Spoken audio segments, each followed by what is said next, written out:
know. I have ADHD and I spent 9 straight hours researching the lottery. Here's everything I know.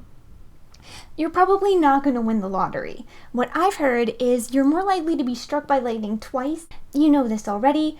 Presumably, so does everyone. Well, you've been deceived. You can actually win the lottery. And if you're playing a numbers game lottery like the Powerball, which is what I based my research on, then the odds actually aren't that bad. You only need one number to win, and you get $4 for that, which is twice the cost of the ticket. That's a 200% ROI. But the one number you matched has to be the Powerball. According to the Powerball website, the odds of that happening are around 1 in 38.32. And you get the same $4 prize if you match one regular ball plus the Powerball. And the odds of that happening are about 1 in 92, so that's super lame. Now, anything can happen in a bell curve. I mean, you remember that time in your first stats class when you were doing all those coin flips and then you got like 7 tails in a row? That was a wild time, wasn't it? But the truth is, you're most likely to be right in the middle. So on average, you'd be buying about 38 tickets to win the smallest prize. At $2 a ticket, you're paying $76 to win 4. That puts your profit at negative $72, which certainly isn't as fun to say as ROI of 200%. That's why the odds of winning isn't actually the most important number when it comes to the lottery. You don't actually need to know that 1 over 69 times 1 over 68 times 1 over 67 times 1 over 66 times 1 over 65 times 1 over 26, lottery numbers can't repeat, by the way, is 0.10 zeros 28519. Though somewhere I must have messed up my calculation because the Powerball website says that the odds are even less, aka 1 in 292201338. Those numbers don't affect you. The more useful formula for a real-life person in this situation is the cost-benefit analysis formula. The cost analysis formula is how you find out the bang for your buck. Allow me to put this on something whiteboard adjacent for you. LOL, it's just Clip Studio and a very low energy voiceover since my dad is in the other room and I'm so shy. Anyways, what we're doing is simple division, but we use this fancy symbol called sigma, which just means sum. So it's the sum of the return over the sum of the investment. If the number is less than 1, you lose. If it's greater than 1, you win. The point of the lottery is the jackpot, and we can guarantee a jackpot win by buying every single combination of numbers, of which there are over 35 billion, by the way. So at $2 per ticket, that's a lot more than a jackpot will ever be. Your number is way below 1, so even if you're guaranteed to win, it ain't worth it. If you're gonna buy a lottery ticket every day, but you don't do that, you'll have saved about $700 by the end of the year that you can actually buy something with. $700 in, $700 of value out. You can turn the result of your cost-benefit analysis formula into a perfectly neutral 1 and save yourself a gambling addiction while you're at it. Let me put these numbers into perspective for you one more time. It would take you 600,000 years to save up the whole jackpot. But buying a lottery ticket every day, it would take you 800,000 years to win. I've deceived you again. You see, something that's a little misleading about putting statistics and odds into real-life human language like 800,000 years is that it can make you feel like you can just push through the bad odds and make it to the good ones. 100,000 years have gone to waste, only 700,000 left to go, right? But that's not true. Your odds don't increase the more you play, and numbers aren't due for a win just because they haven't appeared in a while. Someone who's played the lottery for years has the same odds of winning as someone buying their first lottery ticket on their 18th birthday. Essentially, your odds restart with every ticket, and 1, 2, 3, 4, 5, 6 could be the winning numbers for all eternity. That's statistically as likely as any other combination of numbers. It probably won't happen that way, but there's nothing statistically more likely to happen instead. It's like each day in that 800,000 years of buying lottery tickets creates an alternate reality, and only one of you in that entire multiverse is gonna win the jackpot. Alright. Let's take a brief intermission to talk about what happens if you actually do win the lottery. You see, even if you end up with greater than 1 on your cost-benefit analysis formula, you don't actually take home the whole jackpot. Lottery winnings over $600 are taxed as income. The maximum federal tax is about 37%, but it's all paid out in steps. That means for all of your winnings under about $550,000, you'll be paying the next lowest tax bracket. You have two options for payouts. You can do a lump sum all at once, or you can get it paid out over 30 or so years. If we're talking about the jackpot, no matter which option you take, you're probably going to be taxed in the highest bracket either way. So do what's best for you. Contact your financial advisor, I guess. Another confounding variable to your cost-benefit analysis formula is the case of multiple winners. Now, it's already unlikely that even one person will win, but if more than one person chance on the right numbers, they don't pay out multiple jackpots, and this is just for the jackpots. So you'll have to split that prize money evenly with all of the winners. Even if you don't spend more on tickets than you earn in prize money, you still might be back to the decimals on that cost-benefit analysis formula after all of the taxes and everything else is taken care of. Here's another interesting fact that I learned that doesn't really fit anywhere else in the video. There have been a couple studies, or I guess follow-ups, that check in on prize winners after about 5 years, and it seems that most people have either lost or spent all of their prize money within those first 5 years. This could be because the people who are more likely to play the lottery are also more likely to be gambling addicts, but I have a feeling that it could also be because in this economy, $1 or $2 million is maybe enough to pay your debts and buy a house. Maybe. Anyway. Not flimsying up the numbers, if anything. I don't know. I'm stealing up the numbers. It's so tight, it's steel. There's no flimsiness. It's like, you know what I'm saying? So let's see those numbers in action. So this is the last part of the video that I'm recording, and as such, I have already returned most of the equipment, so that is why I am recording audio directly to my phone. Also, there are only like a few minutes left on both the SD card and my phone's space, so please allow me to read directly from my script, which is 5 pages, by the way, and I didn't know it was that long. So I bought a lottery ticket. Well, I paid for one. You see, I am very scared of gas stations, so I had my pal Tommy Wade of TommyWade.com go and pick one up for me on his way over to mow the lawn. You don't have to go to a gas station to buy them in my area. You can also get them at a Publix or some random diner down the street, but I am also very afraid of driving and cashiers. So clearly the only answer was to have a podcaster run an errand for me. And here we are now. But then, I have to find out how you actually find out if you won the lottery. And this is how, apparently, at 10:59 p.m. on a Wednesday night. Or, a Monday or a Saturday. There's 3 drawings per week. Anyway, my ticket is a power play ticket, which means my potential winnings will be multiplied by whatever random multiplier the night brings. It's also a double play, which means my numbers will also work for the second chance drawing directly after. I paid $2 extra for these features, which is important to note because I've already filmed the rest of the video where I say that I have spent $2 on a lottery ticket. No, I spent $4. Thank you very much, Tommy Wade of TommyWade.com. No, I appreciate it. So I set up a little early. Obviously, the TV's not even on because it annoys me. So let's take a few minutes to talk about the drawing itself. How does it work? Is it fair? There is a system of checks and balances in place between vendors that ensures the authenticity of tickets, but I don't care about that. I feel like I read in an Artemis Fowl book or something a long time ago about lottery security, and it really stuck with me. So what I really wanted to find out was if that was true or not, and it is. It's super secure. The Powerball takes place at a studio in Florida, and that building is super high security. There are cops and security cameras crawling all over the place. Yes, the security cameras are crawling too. The equipment itself is constantly monitored.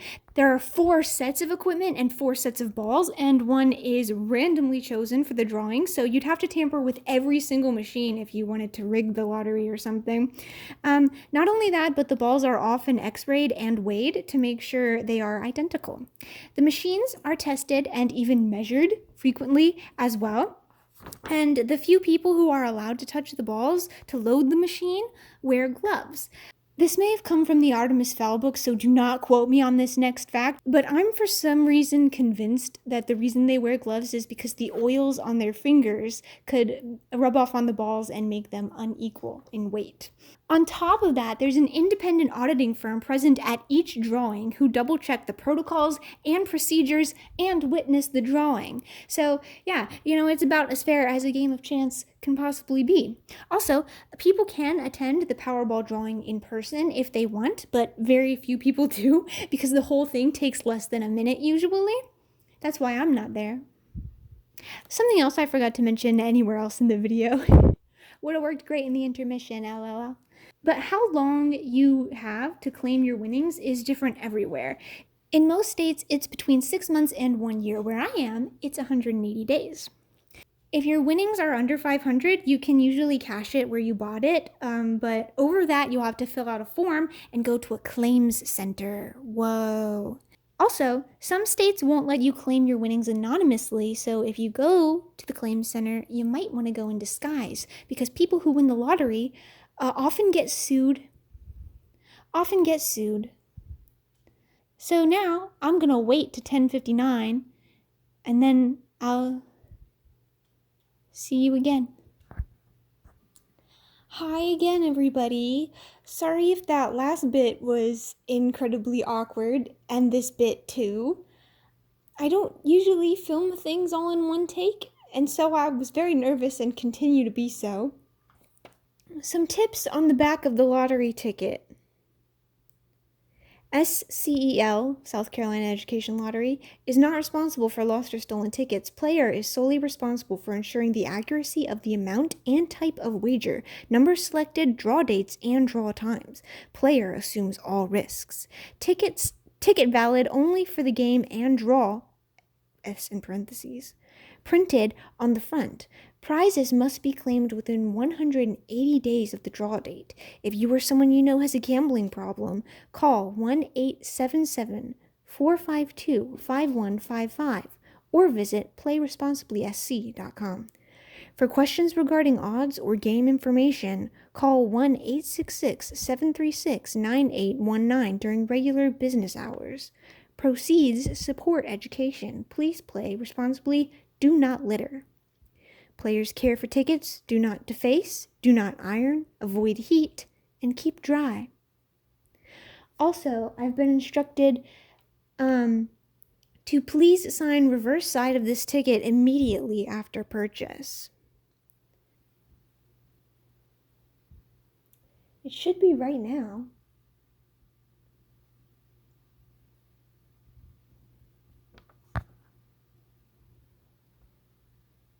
I'm concerned.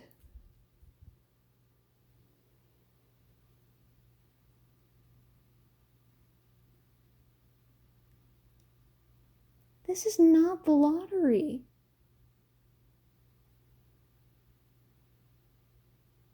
Oh, here we go. Yay! Oh, it's a lady. Oh, my heart is pounding. That's pretty good.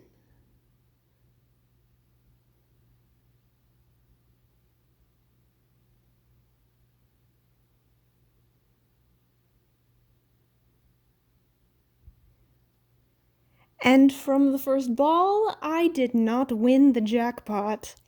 Let's see about a lower prize. Oh, I have that one.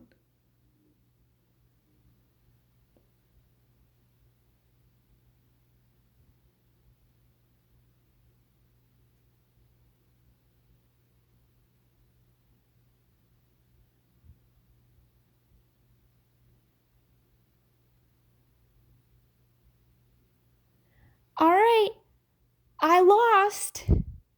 The math checks out. Take it away, me from last Friday. So obviously, statistically, I didn't win, but I'm not gonna lie, when I got the ticket, I thought, wouldn't it be cool if I did win? I had planned out how I was gonna spend the money. Suspiciously, so did my parents. I felt that spark of hope, and I felt a thrill when they were picking the winning numbers, but Ultimately, I spent $2 on a worthless piece of paper. Or did I?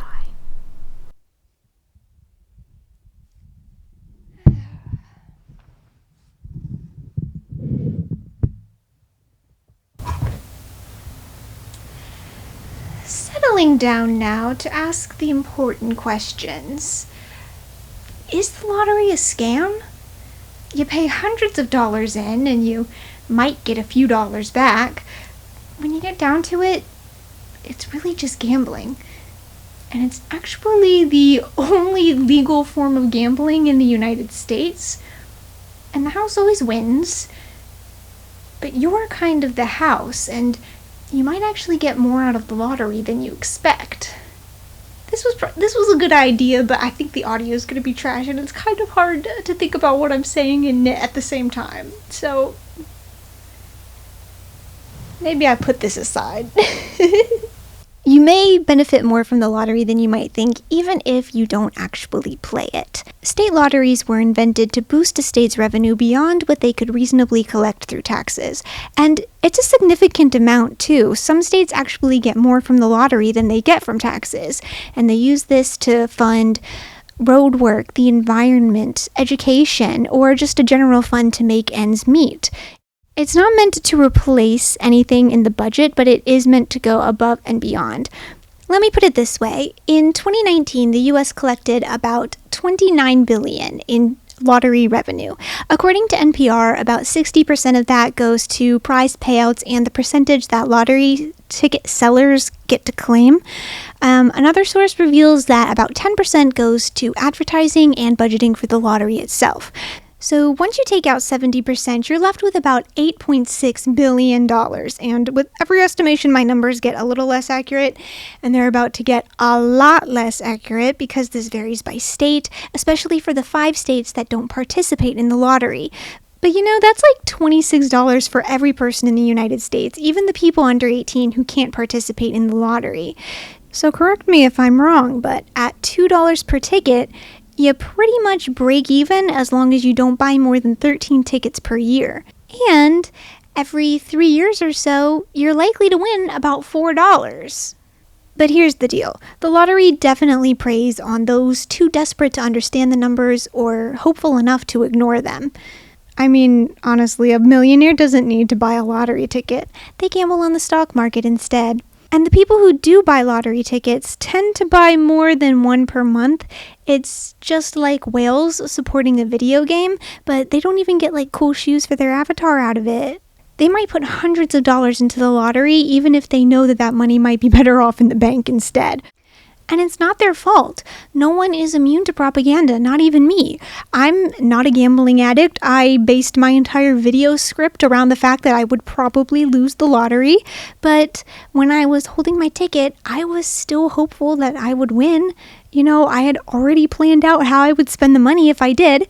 So not only are there these grand ideas of winning built into the advertising and other media about the lottery, but the buy-in is really cheap as well. $2 doesn't even get you a Big Mac, but it might buy one desperate person enough hope to make it through the end of the week.